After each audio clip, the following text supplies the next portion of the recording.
Okay, welcome everyone. Thank you for joining us today. I know we're starting a few minutes late. We were just waiting for others to hop on.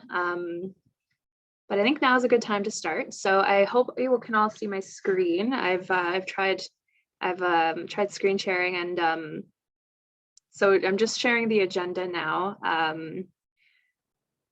So the beginning is just welcome and approval of minutes from the last meeting. I know some who were at the last meeting aren't here, and some who are here weren't at the last meeting. So if you have time to look over the minutes just to review and kind of if you have any questions or anything like that, feel free to reach out to myself, Neil, Inosa, or Gertrude.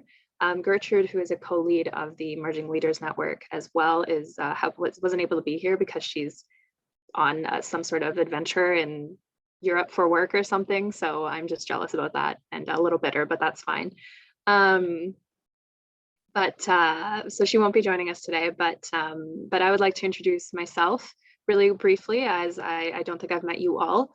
So my name is Chloe, and I am the co-lead for the Emerging Leaders Network with Gertrude as well, and lead for the Francophone Network, trying to develop that and such. So I've been working with Pegasus for about a year, I guess, in a volunteer capacity, and I'm just happy to have more people join us.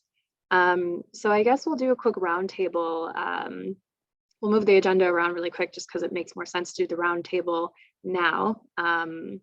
So I'll allow Neil to go next, I guess. Hi, everyone. I think that most people do know me. I'm just in the car, just coming back from visiting a sick relative.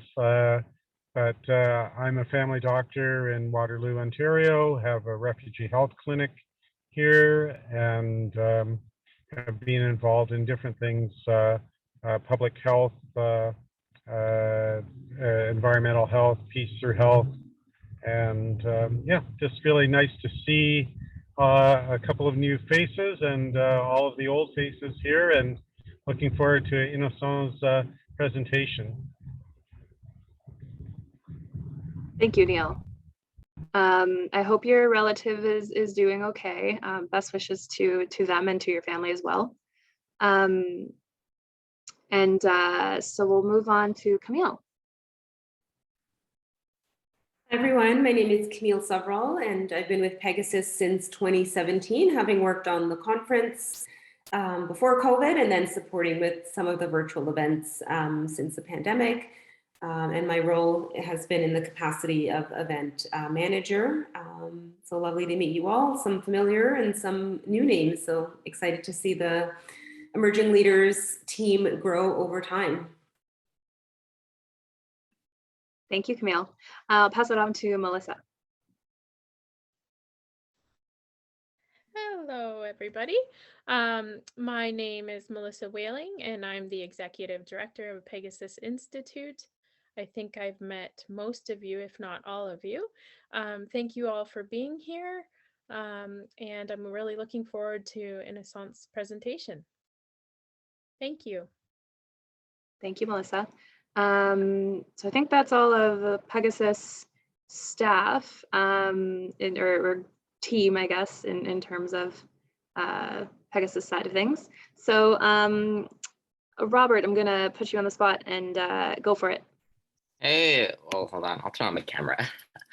Hello. I'm an undergraduate student at Wilfrid Laurier, studying health science, and I guess I work under Dr. Arya in supporting his research projects and a lot of the Pegasus Institute's various tasks and things that need to be done whenever I can. And it's nice meeting everybody.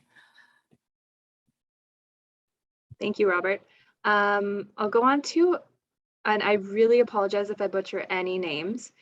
Please feel free to call me out, correct me, anything. I'll try my best. So I'll move on to Hannah Buchanan. Hello. Yeah, I think it's a Scottish name or something. No one ever gets it right, not even at my graduation. Sorry about that. Okay. Yeah, I'm currently a student at McGill doing my master's in biology with a focus on non-small cell lung cancer. I think I only started coming to meetings with Pegasus probably fall of last year. And I think a big motivator was that, sorry, I was speaking with Alex about writing an article about human trafficking. But we're still figuring that out. But it's nice to see you guys. Thank you for joining, Hannah. And you can teach me how to pronounce your last name in the future. I would love to know that. I'll move on to the other Hannah. Hannah, and again, I might butcher it. I apologize. Rael. You pronounced it totally fine. Yeah, my name is Hannah. I go to North Dakota State University I just started my Master of Public Health in Community Health Sciences, but I grew up in Canada. I'm very involved with the American Public Health Association, so that's kind of how I found out about Pegasus. So my interests are in global health and the connection between health and human rights, so I'm really excited to be here. Thank you, Hannah. We have Bojana or Boyana. I am not sure. It's Boyana. Yeah, Boyana, thank I'll you. turn on my camera for a minute. I'm taking a walk because I've been in the hospital all day, so apologies if my camera's off. Hi move. everyone. I'm yeah, I was like, it's sunny. It's the first time in a while. I'm a first year family medicine resident here at University of Toronto. I know I got into Pegasus through Neil. I went to the 2017 conference and then I did the Summer Institute for Refugee Health back, I don't even know, probably 2017 as well. I do a lot of like climate advocacy and climate sustainability for healthcare, and I've done a lot of research in global health. So I'm really excited to learn from you guys all, and I miss this kind of discourse now as I go through residency. So it's always really refreshing to kind of talk to like-minded peers and learn from you all. Thanks. Thank you. I totally agree. You kind of need that that refresher of the academia back in your life a little bit after you leave school. You really hate it while you're in school, but definitely you have to appreciate it. We have two more, so I'll go to Pakiza next. Oh, you're muted, Pakiza.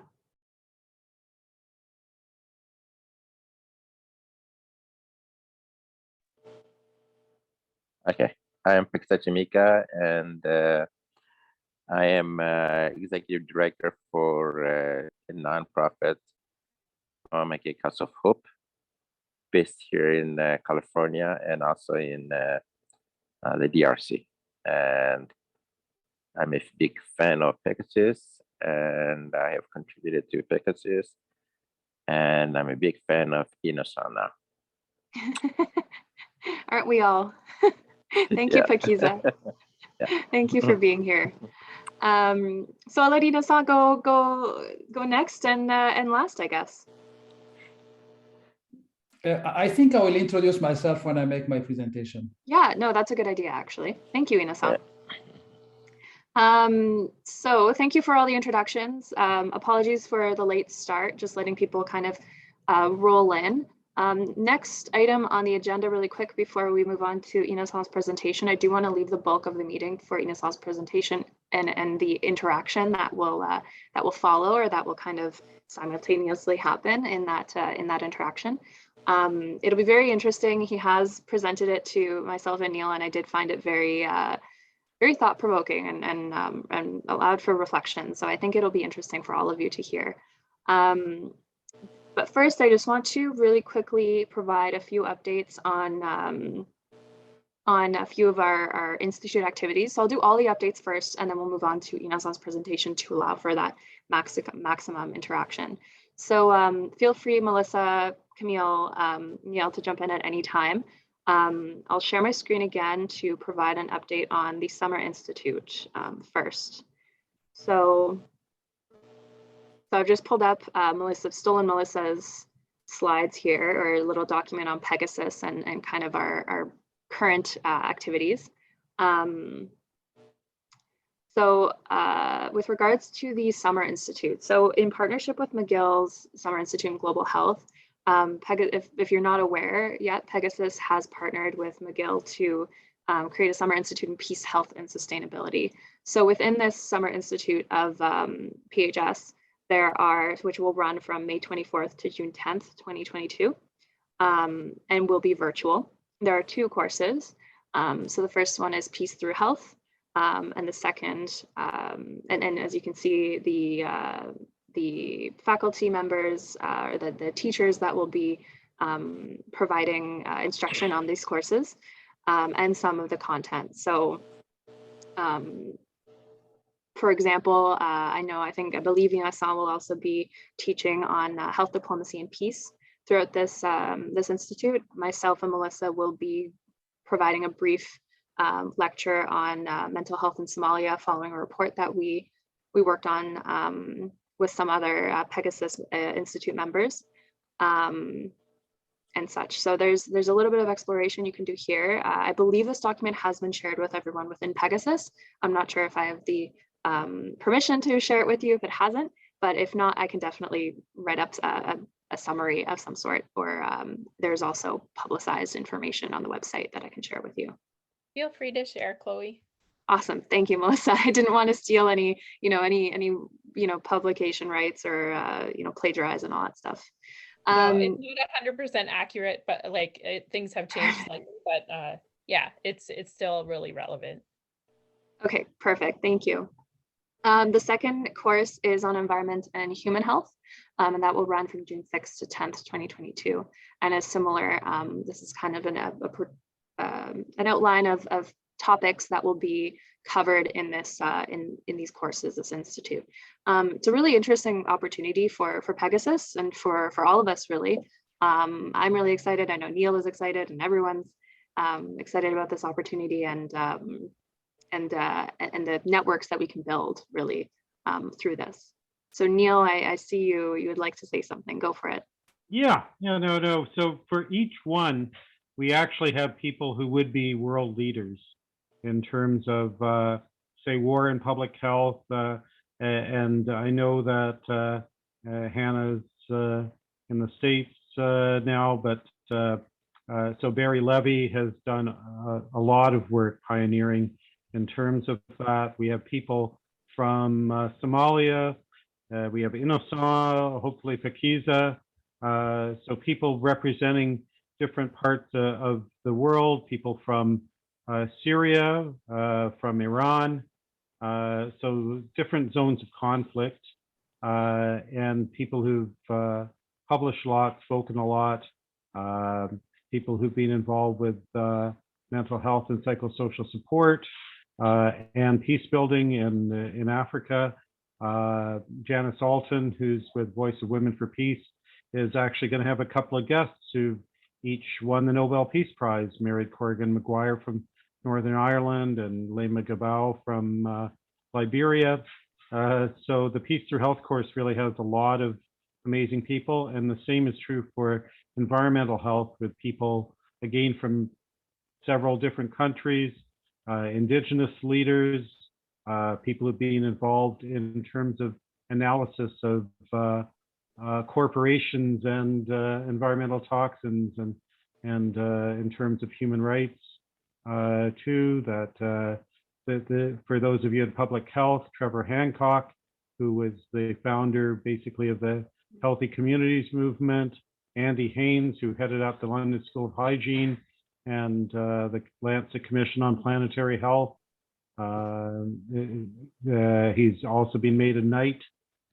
So just who's who of both peace and health and environmental health. So I really would encourage you to sign up. And if you have other emerging leaders from the global south, particularly from low and middle income countries, we may even have some scholarships for some people. But even otherwise, it's pretty affordable. Thank you, Neil, for filling in all the gaps that I missed, or that I just don't have the knowledge for. So thank you. So I guess I'll probably call on Neil and Melissa again for this next update, but I will try my best. So the next update I want to provide is for the Wolf Island Creative Arts event. So again, I'll steal from Melissa a little bit. This is a quick kind of glimpse as to what we're looking to plan. We're trying to plan for this this coming summer. So it's essentially a weekend away to Wolf Island, which is an island off the southern coast, I guess, of Ontario. So not too far from Kingston, just a ferry ride away from Kingston. And our goal here is to essentially create a networking opportunity for young people and for Pegasus Institute members and professionals, academics, just people who are interested in nature and the environment and health and global health and et cetera, to start to exchange those ideas of environment and human health and culture and how we all interact with the environment and culture and et cetera. So it is in the planning process, so the days haven't yet been exactly planned, but it is looking that it will be likely focused on the music aspect and how humans kind of feel, think, and connect through music and how that has to do with the environment. And I hope I'm not kind of it's difficult for me to explain as I'm kind of trying to wrap my head around the project itself. So Neil or Melissa might be able to do a better job at explaining. But it is essentially supposed to be a creative arts event that allows members of Pegasus and et cetera to experience global health at its nexus with peace and sustainability. I'm going to stop talking now. Go for it, Neil. Okay, yeah, so this is something that has been in the works for a little while.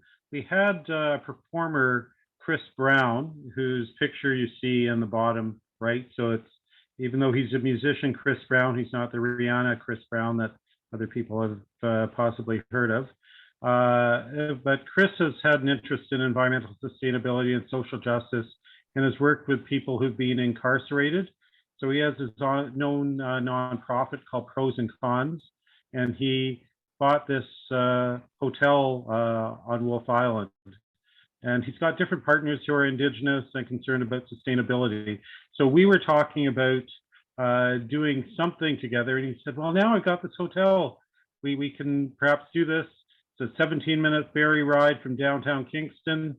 And so it came about that we would have a meeting of some of us from Pegasus, but also try to encourage particularly younger people who've been involved with creative arts. So certainly we expect our emerging leaders to have people come.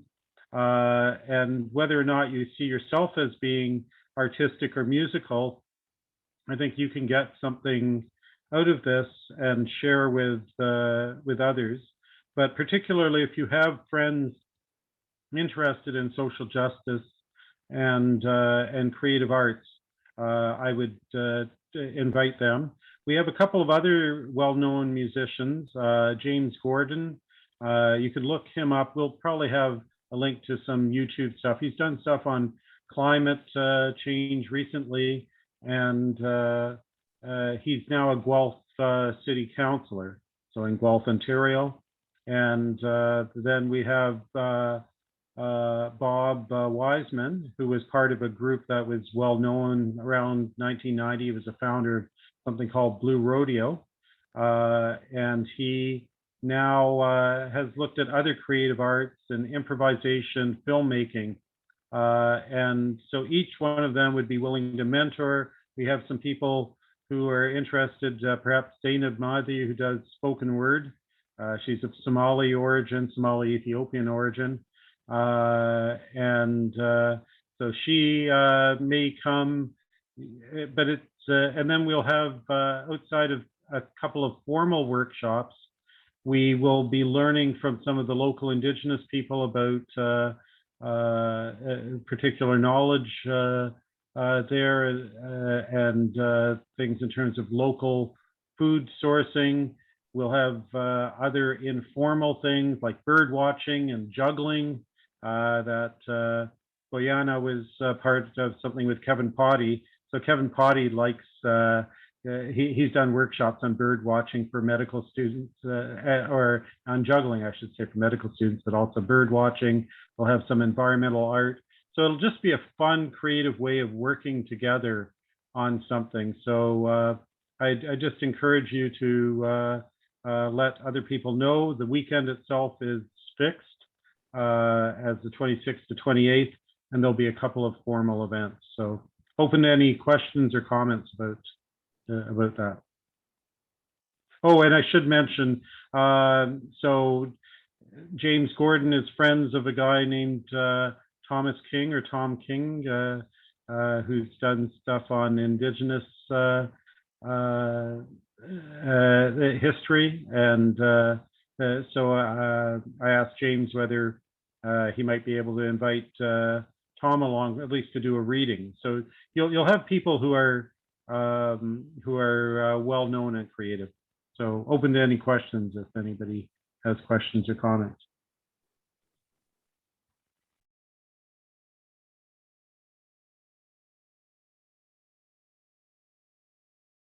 And if you think of any, questions or comments later, absolutely feel free to reach out, send an email or a text to myself or Neil or Melissa.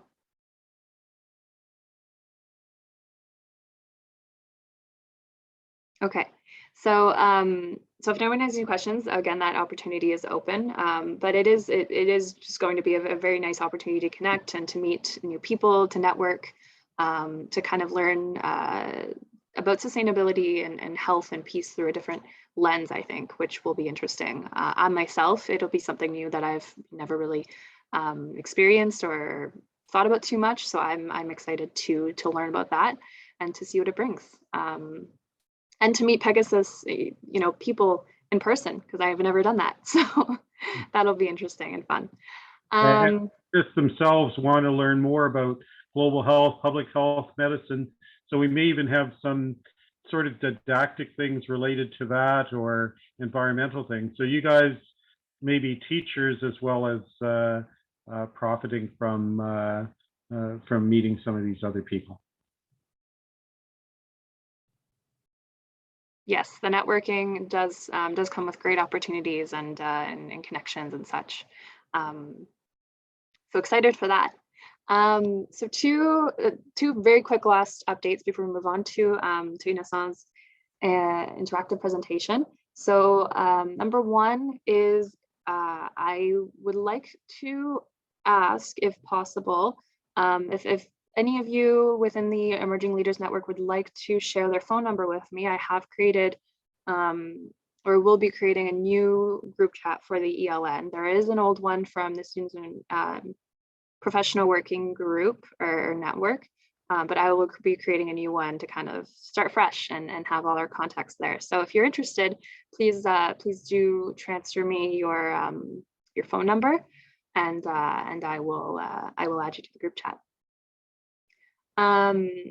My second and last update for this moment, at least, is the social media committee. So we do have a small but mighty social media committee that has started just a few months ago, and we're actually just kind of getting restarted again just after the creation or the launch of the ELN. We're going to try to restart that social media aspect of the ELN and Pegasus.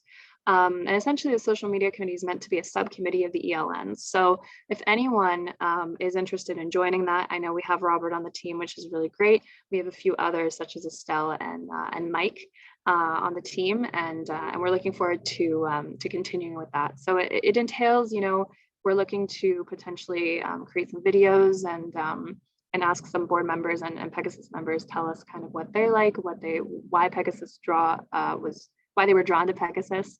We're looking to create a social media strategy, so we have something to really have a good base to start our social media, and see about creating a TikTok account potentially after some advice we got from someone who's really successful on social media, especially TikTok.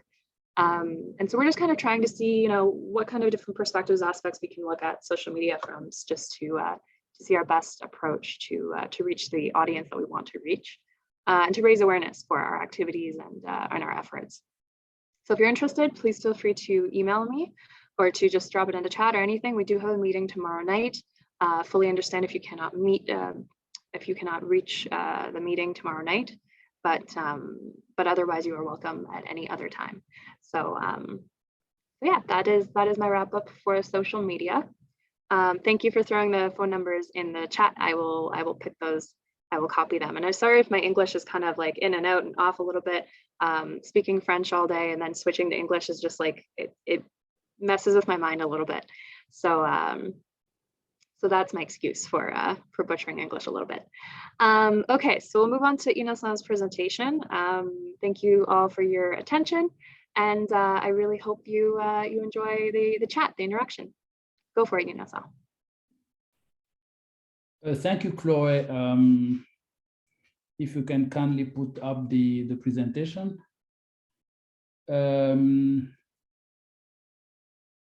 So I will introduce myself as to set the stage actually for the presentation. Because my views on human security are very much shaped by my background.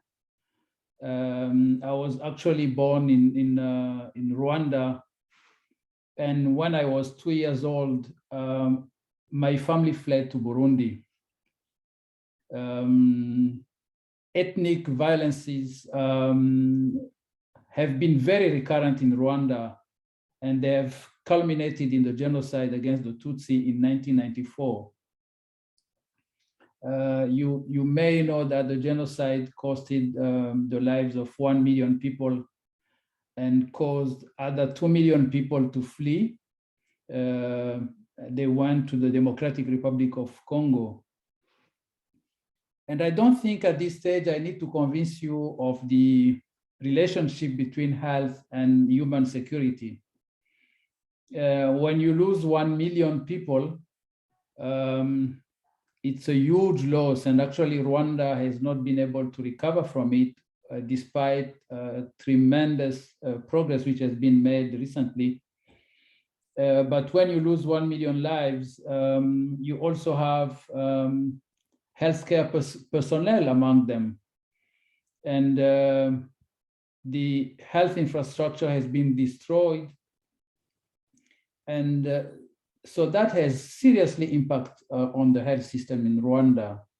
And again, when you have 2 million refugee people fleeing to the DRC, it means those people going to live in very precarious conditions, a fertile ground for the occurrence of outbreaks. And in actual fact, there was a cholera outbreak in the DRC that claimed the lives of thousands of people in the aftermath of the genocide. Rwanda is now a peaceful country, and we can say that it is a fast developing country. But we are still dealing, Rwanda is still dealing with security threats along the border with the Democratic Republic of Congo. I left Rwanda when I was 2 years old, and I went back to Rwanda when I was 37 years old. So you can imagine 35 years gap. And these are countries which are like 30 minutes away from each other, 30 minutes flight. So I will abstain from discussing the politics in this discussion. But again, you can easily grasp the relationship between the politics and security, and as I will be mentioning, between security and health. My exile country, Burundi, was not better, actually. It was not better. We had recurrent ethnic violence. By the way, Chloe, can you put up the slide? Apologies, I thought I was screen sharing, but I don't think I am. So I will do that again. It's okay, we are still on the first one, so.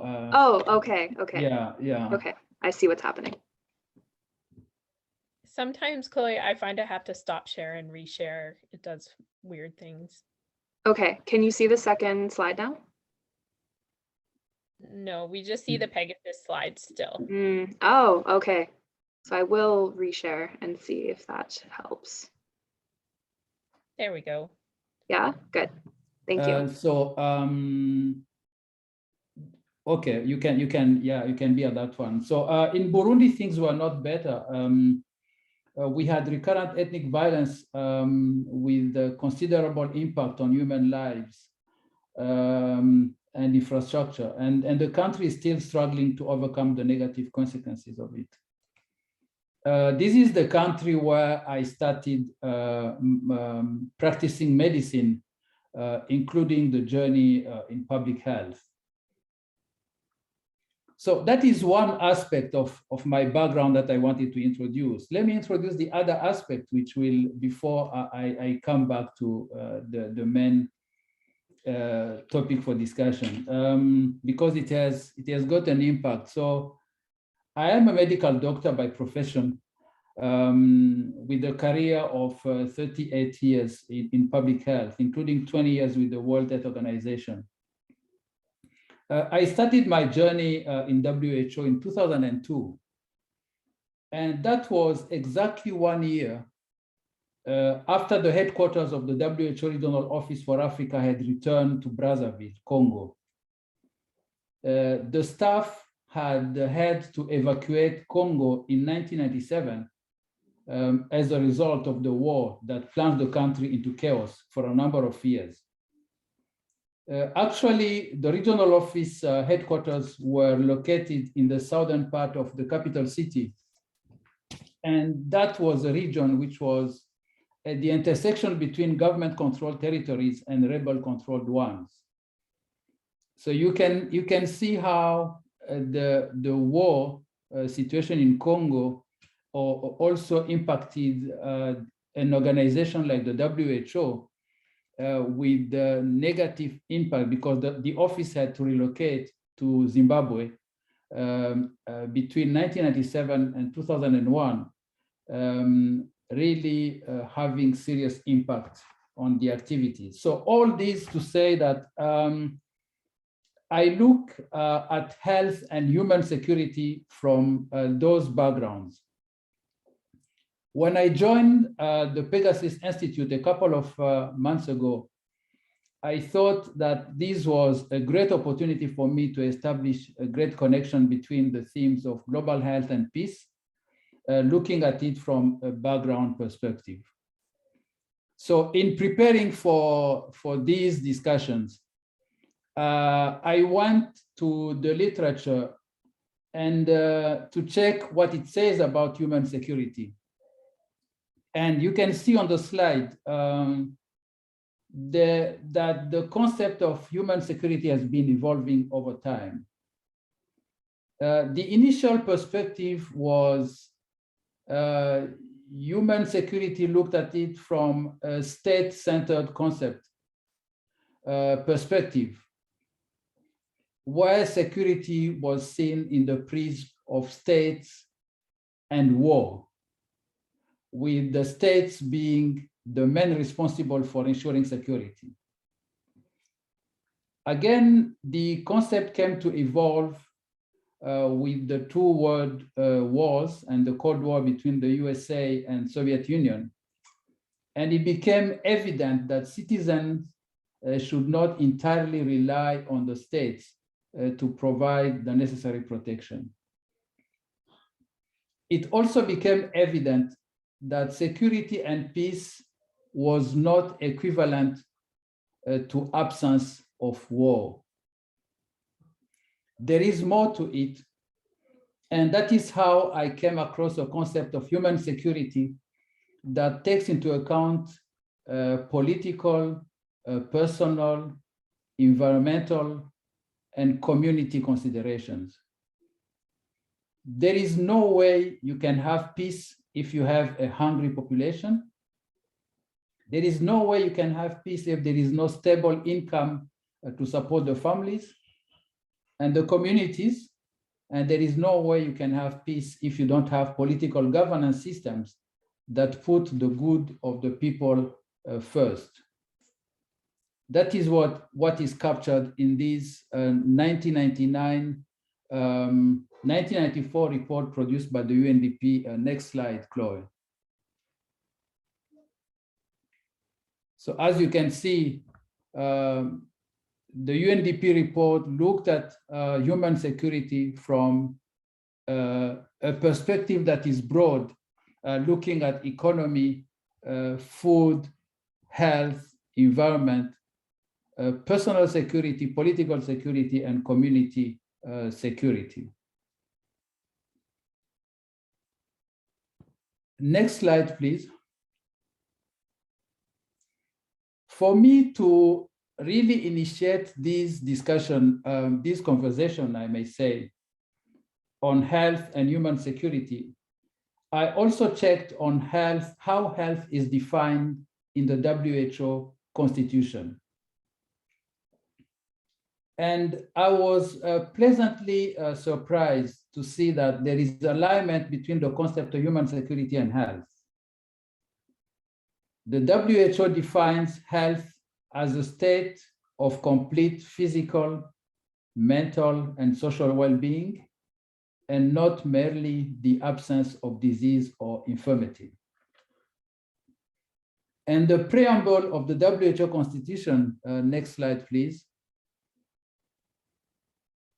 The preamble of the WHO Constitution clearly spells out the intersection between health and security by indicating that the health of all people is fundamental to the attainment of peace and security. Health is therefore a powerful instrument for peace and socioeconomic development, and other sectors can also contribute to health as defined in the WHO Constitution. The next slide, please.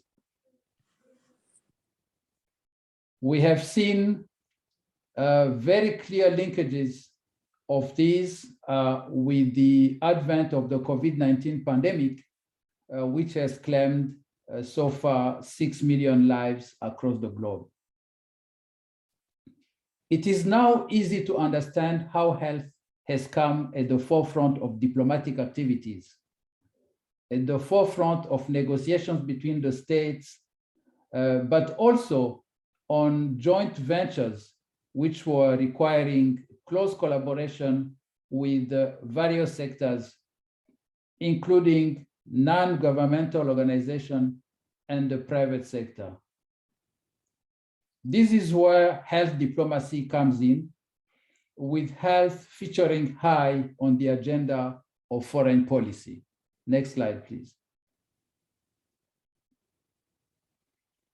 There is a need to move from a position where foreign policy neglects or hinders health to a situation where foreign policy serves the goals of health. And this can be done through formal diplomatic channels, but it can also be done through daily engagement between various sectors, including governments, the private sector, academia, and others. Think of the roles played by the pharmaceutical industry in the control of the COVID-19 pandemic. Developing and availing COVID-19 vaccines in a record time was perhaps one of the greatest achievements in science of the 21st century. Next slide, please. Health cannot be left in the hands of the health sector alone. In the recent past, we have seen health desks being incorporated into diplomatic missions in the embassies, particularly in Geneva, to help the states in their engagement with the WHO and other multilateral organizations present in Geneva.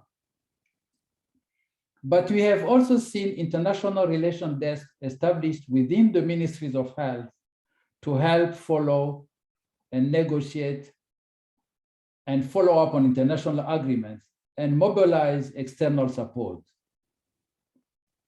In the last 8 years, we have also seen health rise to the table of the UN Security Council with adoptions of resolutions on Ebola and COVID-19 pandemics. Next slide, please, Chloe. So these are the resolutions which were passed by the UN Security Council, again showing how important the issue of health security was becoming in the eyes of the political leaders. So there was a resolution on Ebola in 2014. There was a resolution on COVID-19 pandemic, actually 2 resolutions on COVID-19 pandemics, really illustrating the importance of health security as part of the health concern, security concern. So during the last 6 years, next slide, please. I was privileged to represent the WHO to the African Union. And I have witnessed active diplomatic engagement of the African Union on health issues, including discussions on COVID at the African Union Peace and Security Council. There were also, and there are also, efforts to address vaccine equity, because no one is safe until everybody else is safe. Those efforts were including the establishment of partnerships for vaccines manufacturing in Africa, the intense diplomatic work of the Africa CDC in supporting the member states in their fight against the COVID-19 pandemic. In conclusion, I would like to say that human security does not mean absence of war or conflict only, and health is more than absence of disease and disability.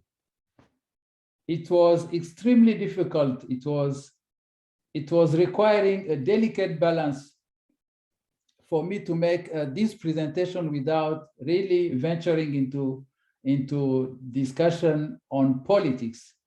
But I hope I have been able to do so and still communicate my message on the interface between human security and health. I thank you for the attention. Thank you, merci Innocent. That was a fantastic presentation. Virtual round of applause for Innocent. Thank you, Don, and welcome, Don.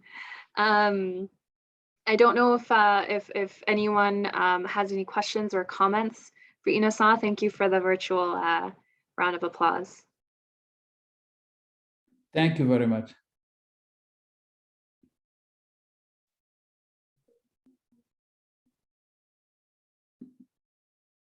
If anyone has any questions or comments, the floor is open.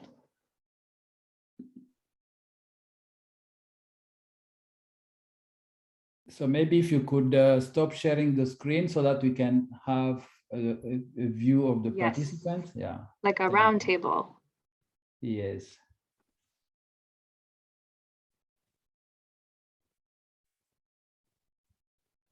Chloe, I think Don. Oh, yes, Don, go for it. I apologize.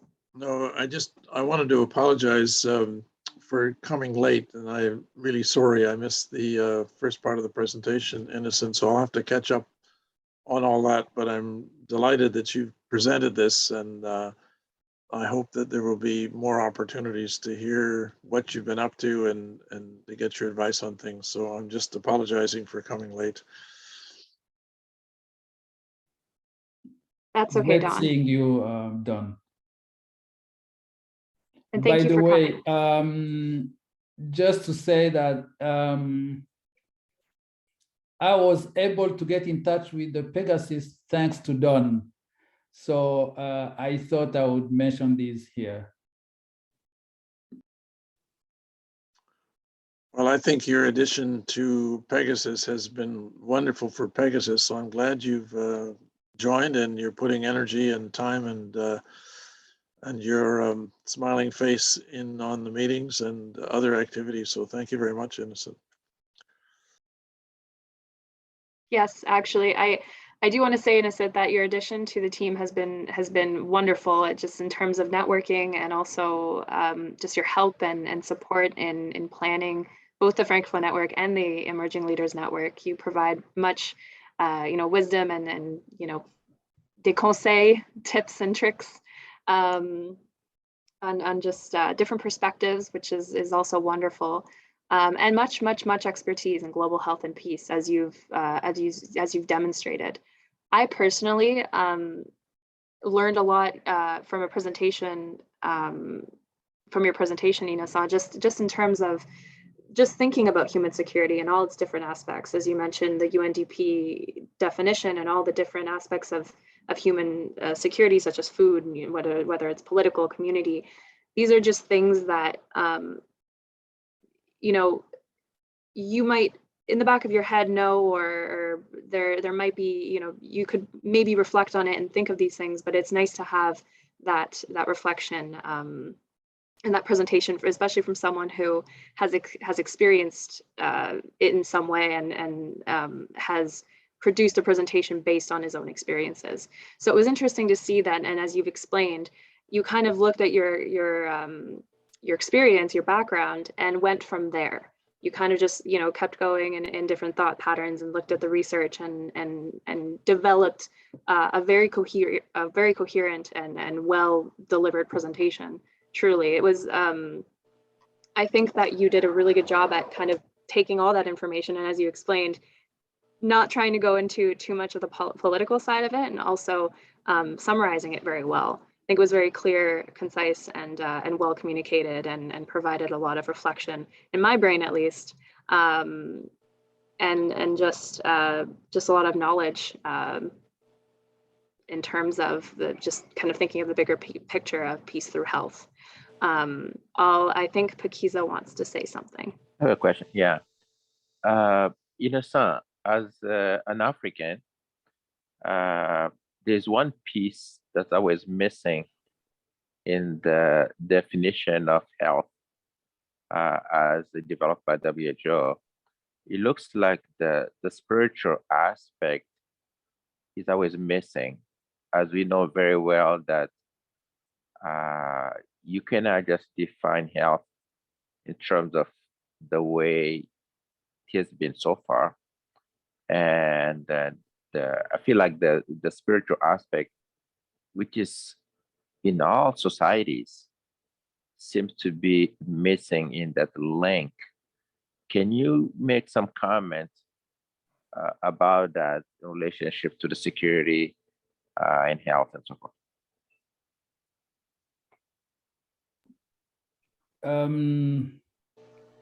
Thank you very much for the question. Definitely, there is, I believe there is a spiritual dimension that can be discussed in the context of human security and health, actually, because some of the beliefs can determine certain attitudes and certain practices, particularly in the context of, just to cite the example of the COVID-19 pandemic. There's been vaccine hesitancy. There's been a lot of vaccine hesitancy as a result of beliefs, and there is definitely a connection, and I'm sure that you can authoritatively actually discuss about it, Pakiza, as someone who is very closely involved with the spiritual dimension of the work you are doing. But there is definitely a connection, but I was not well equipped to discuss it.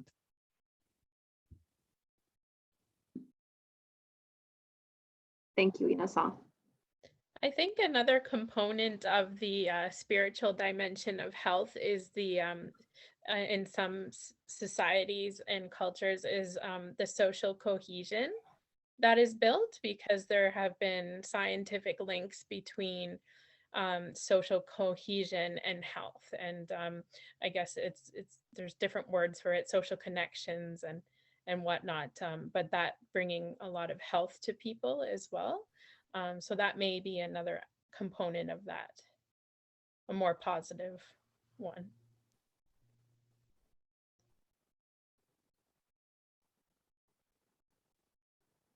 Go ahead, Don. Thank you. With respect to that question that Akisa mentioned, when I started my work in Africa, I went out as a family doctor from Canada and was put into a rural area where there were hundreds of thousands of people attending hospitals, and I was the only doctor, and there were very few nurses, etc. But what was an important realization for me was I started to learn to ask, especially the older people in the population, and particularly older women, what is your idea of what causes this condition? Say something like measles, they had their own name for it. And so then they would talk to me about how they conceived of it, what they thought it was, and what they did to prevent it. And I realized there was this whole system of belief around measles, and somebody like me walking in with a syringe in my hand saying, I just need to give you a little injection and you'll be fine, was really strange. So I really had to listen, and I learned to ask those questions. And so I understood much more about this, let's say, the spirit of the people and the traditional beliefs, understandings, whatever. And I had to adjust the way I approached my work along that line. So maybe that's an example, was an example for me anyway, when I was out there. I think Chloe and I as well, not to go too much into it because we're doing our presentation through the Summer Institute. But this came about in our work with mental health in Somalia as well, because just mental health itself is perceived so differently in Somalia than, let's say, Western concepts of mental health. And it's often related to thoughts and beliefs that it comes from maybe possession, or that a jinn, they call it, spirit world, and that it cannot necessarily be always cured by medicine. And a lot of religious leaders were often involved in I guess managing the health of people who were mentally ill, as their family members would bring them to religious leaders. So people working in mental health in Somalia, kind of over the years have developed closer relationships with spiritual leaders and healers, because it's such an important aspect to include all forms of healing that are important to everybody. So that's just something that came to mind also when you were talking about that, Don. I just want to add one more thing, probably related to clarification, is the fact that in the ethnic group I'm a part of in southeast Congo, near the border with Angola, which we share a large community in Angola, probably 30% of the population, is that there's a classification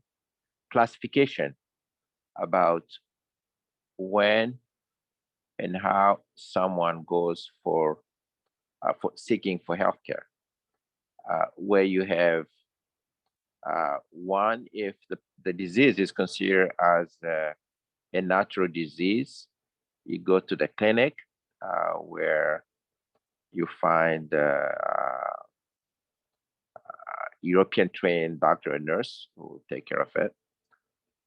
Or it can be a case where it's a relational issue with someone who was responsible for asking someone else to cause you the harm. So you work through a reconciliation to take care of the issue.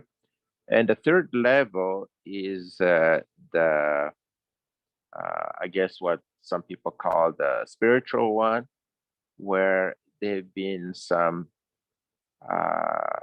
events that have offended the elders who have lived before, and to take care of it, it's the certain ceremonies that you organize to deal with the disease. So people go through within those three areas. Could start with the what they call natural cause, and then it can move if it's not taken care of. Could be they might be suspect that maybe relationships have been broken, and if not, then they might move all the way to the offending the ancestors who have lived before. So the treatment would go between those three levels.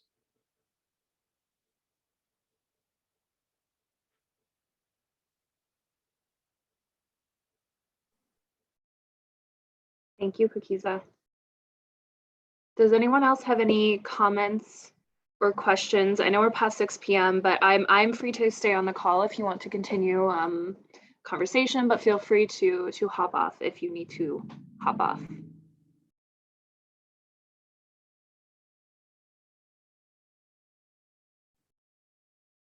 I have a quick question that might be very broad for Inessa, so I hope that it's not too broad for you. I'm just curious. I'm not super literate in politics and global health diplomacy, so I'm curious to know what kind of larger differences you've seen or larger changes you've seen over the years within global health diplomacy, how things have changed in terms of their of government approach to international policy and foreign policy and with regards to human security.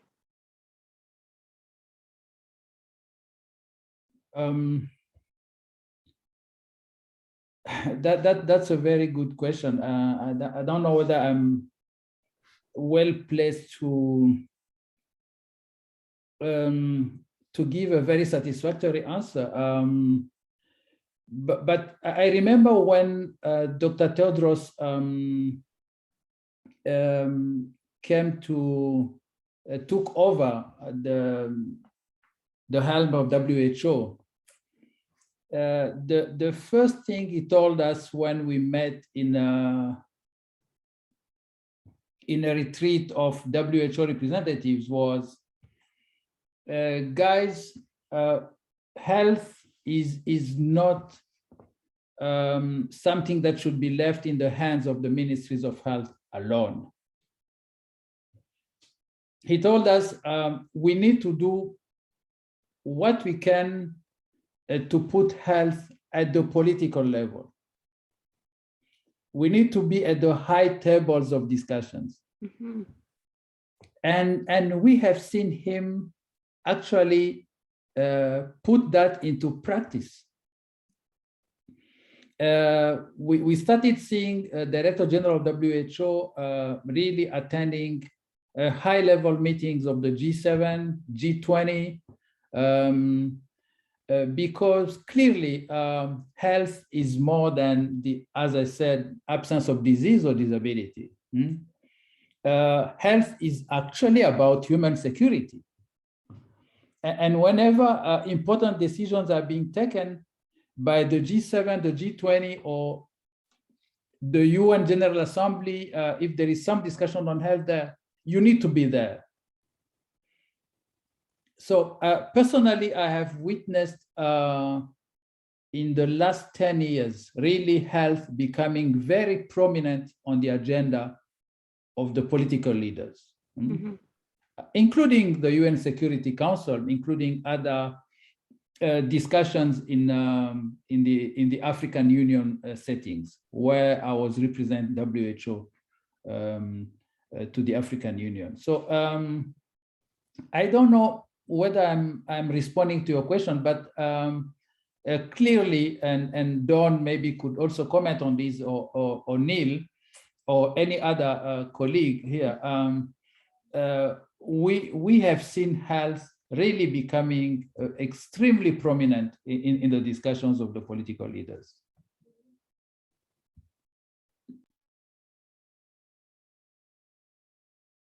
No, that was a fantastic answer, Ines. I appreciate it. It is interesting to kind of see, and I mean, as many of you know, I don't have too many years of experience, so just coming from school, even just kind of seeing how health and the overlap of health with different social determinants of health, such as we mentioned, human security, politics, economics, anything you can name basically is a social determinant of health. Even that coming in to the health landscape and really being at the forefront of how we develop programs and how we approach a healthy community and health in general, that I find just through my academic years has shifted a little bit, and that it's come out on top. And it's very important for not only public health classes to approach social determinants of health, but it is now important for a political science degree, minor, major, whatever, to also learn about the social determinants of health, and medical students and et cetera. It's almost something universal. The same way research methods is necessary for an undergraduate degree or a graduate degree. I feel as though social determinants of health and such human security is something that is embedded, or needs to be embedded, or is going to be embedded in the future into a variety of different programs and practices, just as a means to not only understand the profession but the world, and how the profession fits into the world. I'll let anyone else comment if they feel they want to.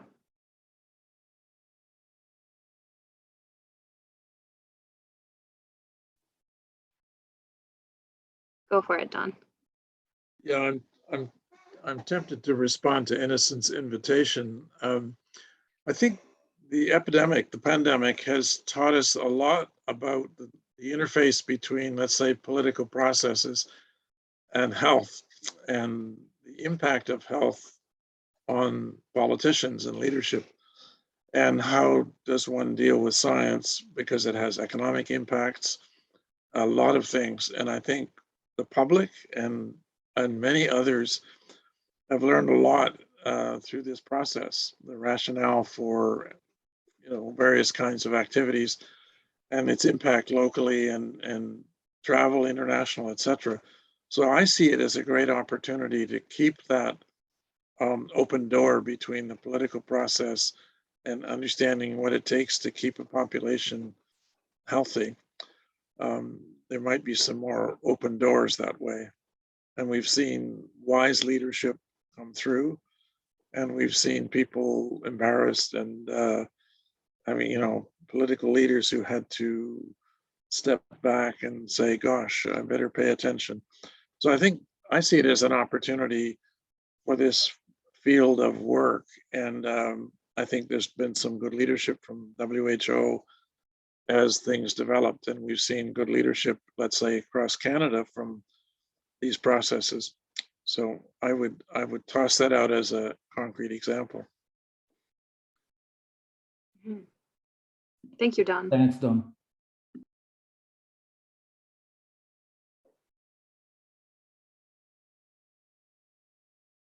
Would anybody else like to comment or question? I could probably go on for hours, because I not only like talking, but I do find this topic very interesting, and I do want to learn about the political aspect of just health and peace and et cetera. I find it very fascinating and very just multifaceted, as you can see from Inasal's presentation, and also just from understanding peace through health, you can come at it by so many different aspects and sides. So again, I could talk forever. Maybe we could put Neil on the spot, and Neil has worked extensively on these thematics. So Yeah, yeah. I'm wondering if I don't know if Neil is on the call. He did have he had a mic and then he had his camera, and now I'm only seeing one. So I don't know if he might have lost connection.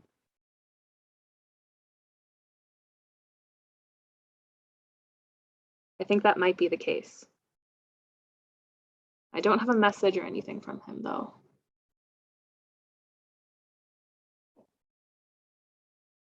Oh.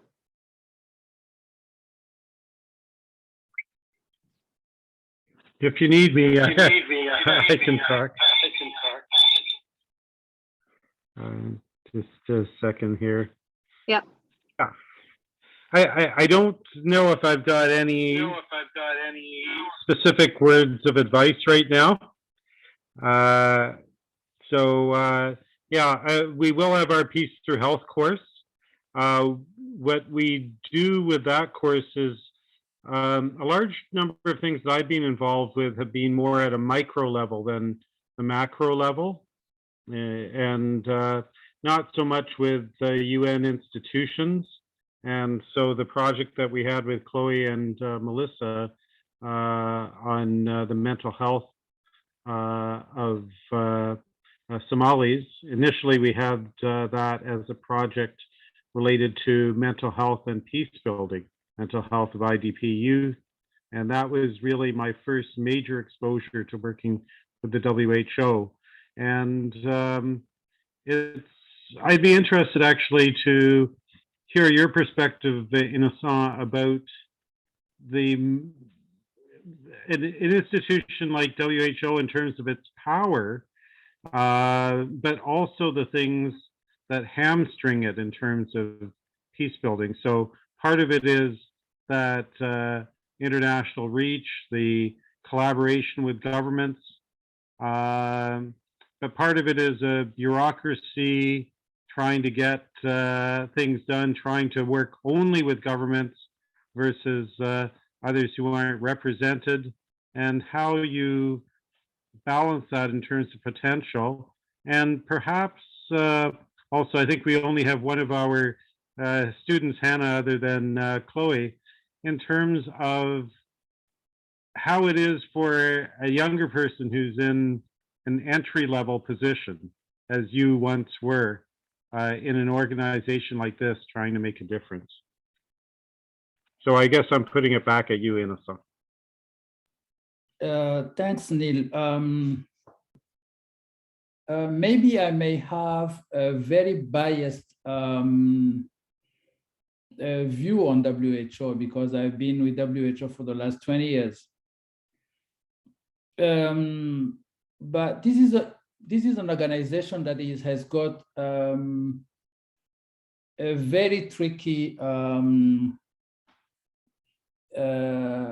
how can I put it? A very tricky establishment. It is a secretariat of member states. It is supposed to deliver on its own, on a huge mandate, health overall. And this is an organization that depends really on the funding from member states. When it comes to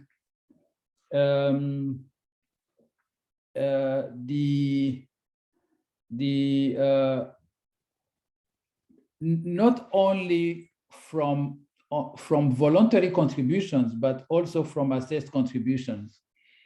And when you look at the proportion of assessed contribution versus voluntary contribution, unfortunately, you have an imbalance, a huge imbalance, because you have 80% of the funds coming from voluntary contribution and 20% coming from assessed contributions. The Secretariat, which is WHO, is supposed to be not independent, but really to be fully functional. But it relies heavily on what the member states can give it, and ensuring independence and autonomy is something which is very difficult. It's a delicate balance to strike.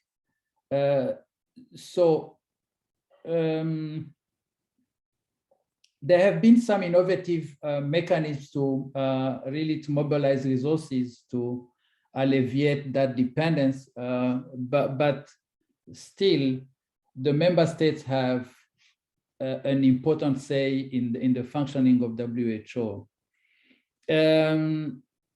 What can I say? We have shown, despite, I mean, when I say we, the WHO has shown with the COVID-19 pandemic that it is not easy to, it's not an organization that you can replace by any other organization. It has got its value as far as health security is concerned.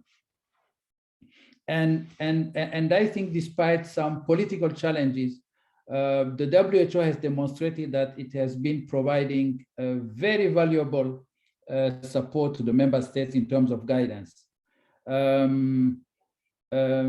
But again, it is operating within a framework of many, many other players, and it has to continue justifying its added value. Did I respond to your question, Neil? Or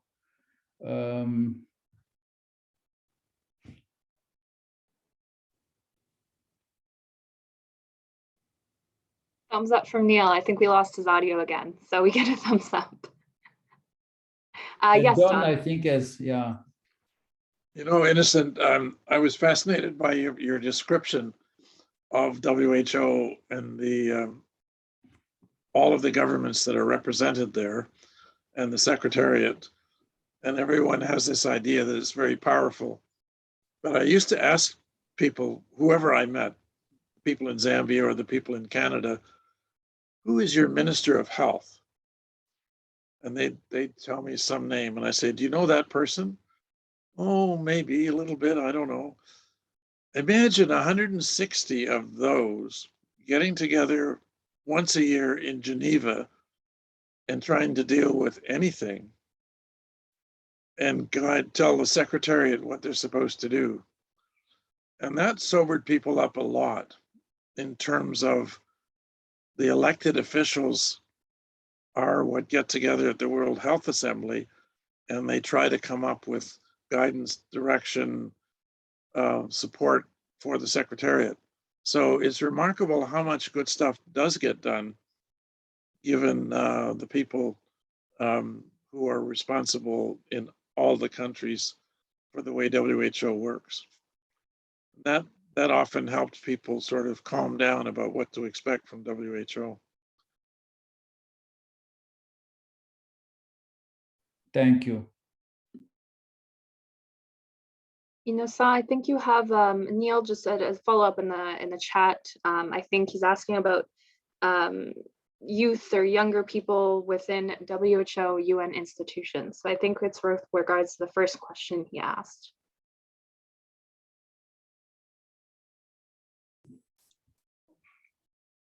I think that I think if I got the question very well, I mean, I have personally witnessed, particularly since the advent of Dr. Tedros at the helm of WHO, very deliberate efforts to bring the youth on board.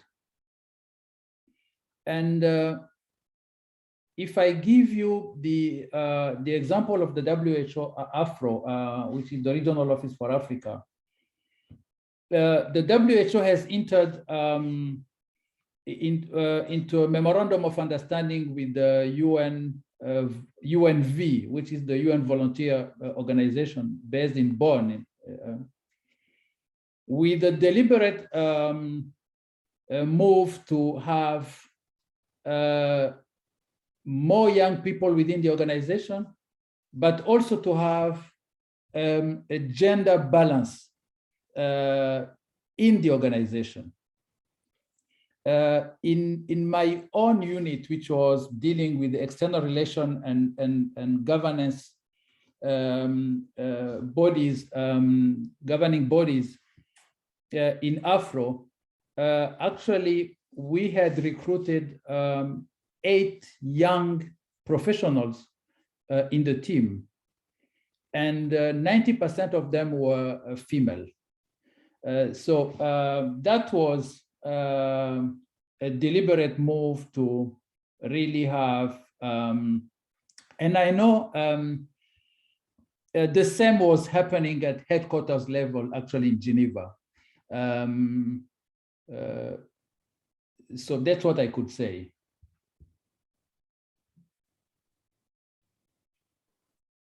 Thank you, Ina-san.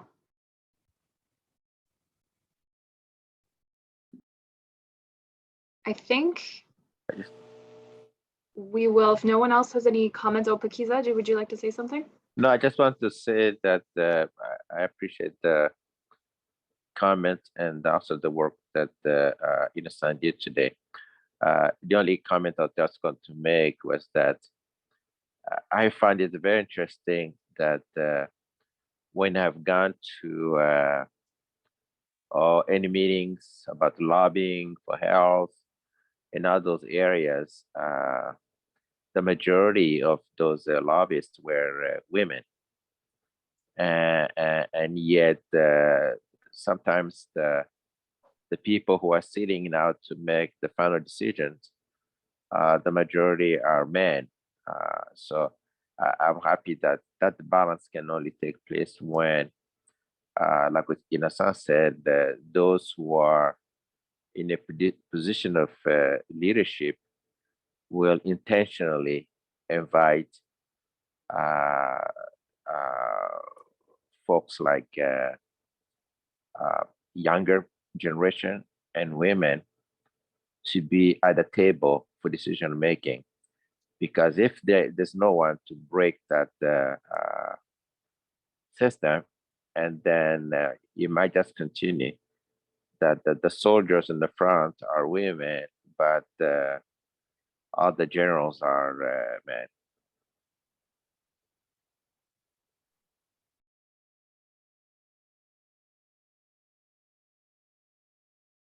Thank you, Pakiza. I think as we are over time and few on the call at this moment, I think I will close the call now. But I think it was really, for me personally, I don't know about everyone else, but for me personally, it was a really great session to discuss your background, Ina-san, how you bring your background to the intersection of peace through health. So thank you again for your presentation, Ina-san, for your expertise, and also for everyone else's expertise and comments, questions. It was really, really nice to chat today. Thanks, Chloe, for organizing this. Absolutely. Well, thank you for your help as well. I wish you all a great night, and the recording will be available after if you would like to see it. Bye for now. Thank you. Have a good night, everyone. Thanks, everyone.